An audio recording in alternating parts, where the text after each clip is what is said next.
Hi, everyone, and welcome to Outreach Debate India. At ODI, we spend a lot of time talking about voices, but today's conversation is less about being heard and more about what happens inside a person who learns to articulate early and then consciously learns when not to. Today, I'm hosting someone I've known since class 7. Our journeys into debate and discussion began around the same time. And at one point, we even partnered together as national level semi-finalists at BEHES. That shared space of thinking, arguing, and refining ideas is what makes this conversation personal for me. Ayushi Mittal has been actively involved in public speaking and debates from a young age, has participated multiple times on national platforms like BEHES, and has chaired and moderated Model United Nations spaces since the age of 12. 12, let that sink in. Alongside this, she has consistently led presentations, conducted webinars, and worked in spaces that sit at intersection of communication, science, and structured thinking. She's currently a first-year computer science engineering student, but more than her credentials, what makes this conversation interesting is the arc. Speaking early, being deeply immersed in it, and then stepping back to reflect on what experience actually shaped. Ayushi, a very warm welcome. Hi, I'm so happy to be here. So let's get into the conversation. I'd like to start with asking you, when you look back at your earliest speaking experiences, not events, but internal feelings, what do you think speaking gave you before you even realized you were good at it? I think speaking made me feel really seen in general because my thoughts in like before getting to speak were really messy, and everyone has their own perspective, and I always felt like I wanted to share my perspective. So when I spoke about something, it made me feel like my ideas or my thoughts were being shared to the world, and I think that made me feel seen in some sort of way. So, did it give you confidence or did it give you a sense of control over your thoughts? I think it gave me both. First, I got a sense of control. And then once you get a control over your thoughts, confidence naturally just flows in. So I think it's both. Absolutely. It sounds like speaking wasn't just expression for you, it was a way of thinking. And that makes me curious about how your mind actually learned to work. So, a lot of people learn to think by thinking privately. You learn to think by explaining things out loud quite early. Do you think that changed the way your mind works? Yeah. So basically, thoughts and words are two different things. Okay, thoughts are very messy, thoughts are not very structured, very organized. But on the other hand, words, especially when you have to convey them to someone, they need to be in such a way that the other person also understands. But thoughts are only kept to myself, right? So when I knew that I had to explain this to someone else, I would keep my thoughts in such a way that the other person also understands.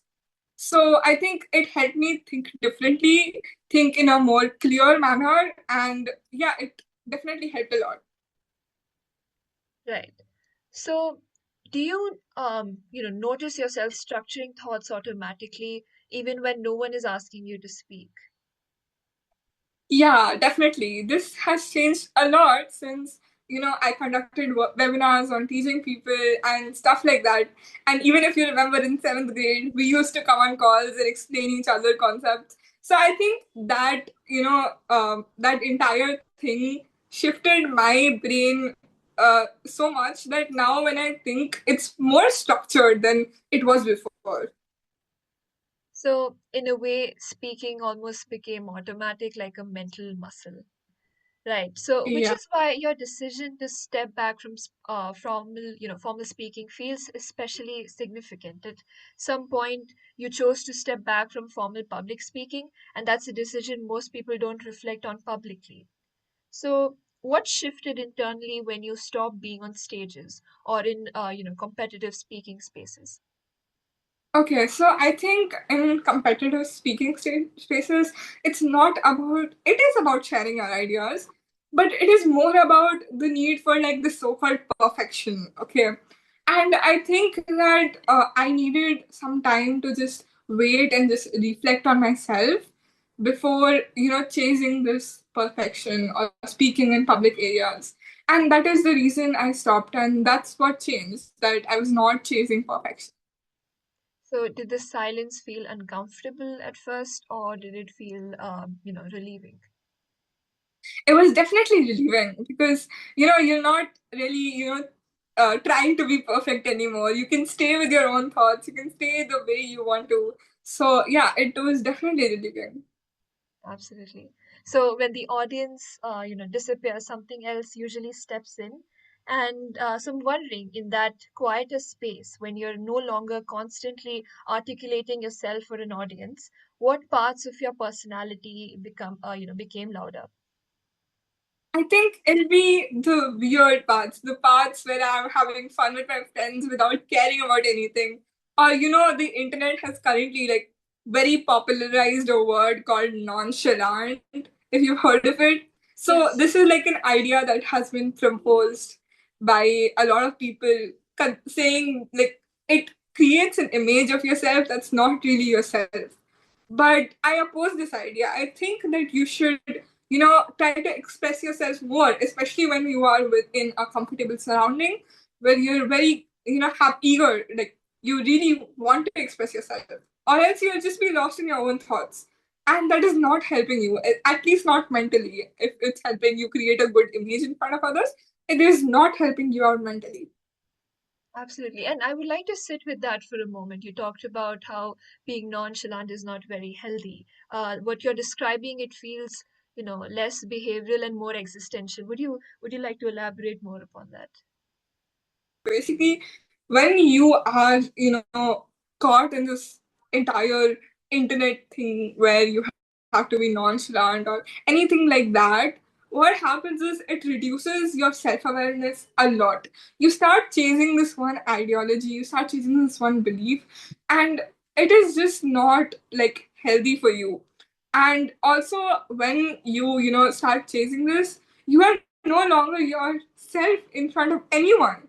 Like, there's one thing that you're not yourself in front of like a completely filled crowd where you are told to present in a certain manner. But when you're not in yourself in front of anyone, that that is technically the reason I left perfect public speaking.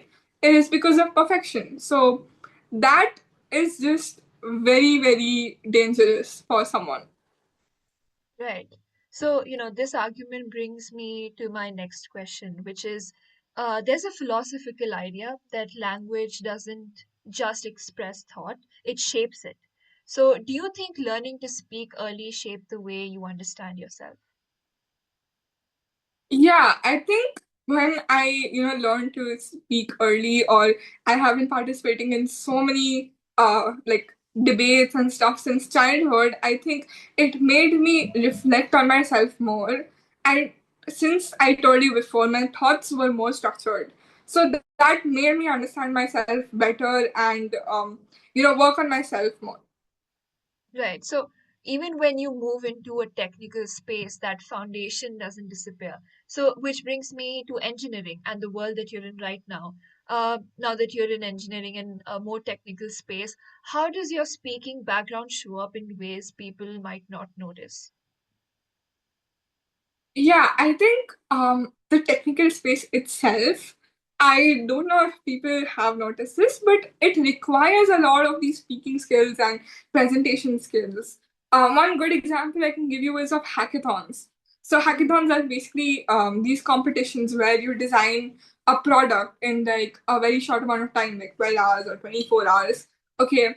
And then you present this product. So, designing is fine, that is the technical part of it, but if you don't know how to present it, then I think it is very, very difficult for like you have to be able to present your prototype, whatever you made, the functionalities, everything under 5 minutes.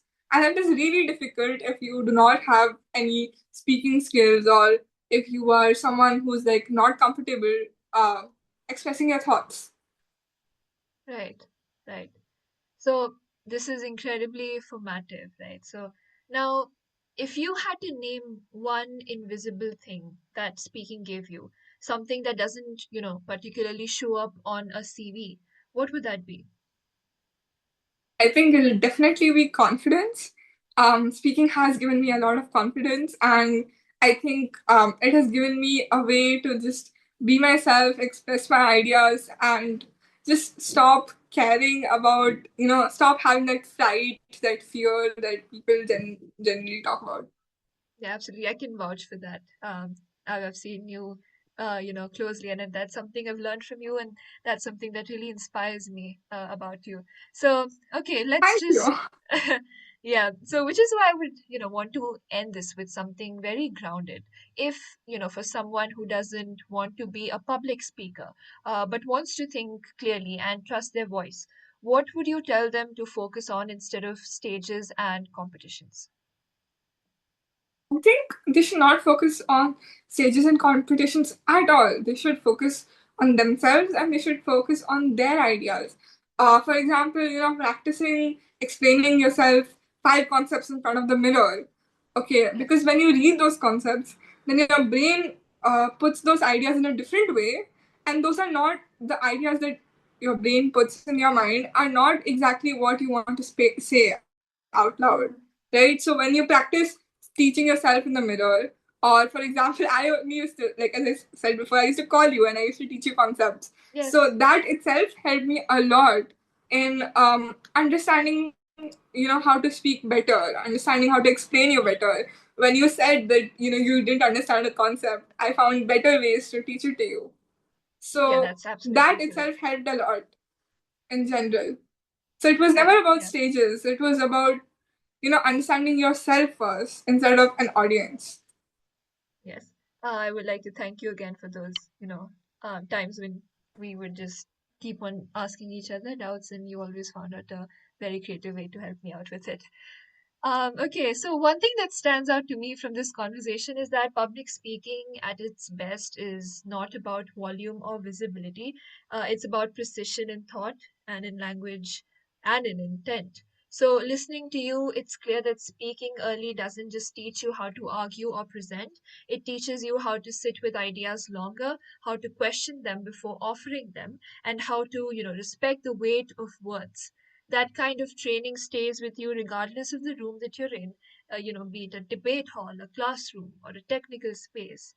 Thank you, Ayushi. Thank you so much for a conversation that focused on not just on performance, but on thinking itself.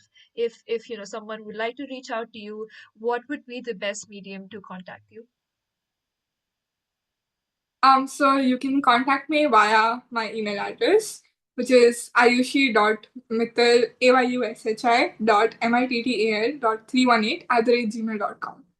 Great. We'll have that put in the description. And, to everyone listening, we hope this episode reminds you that the most powerful voices are often built quietly long before they're ever heard. We'll see you in the next conversation. Thank you for joining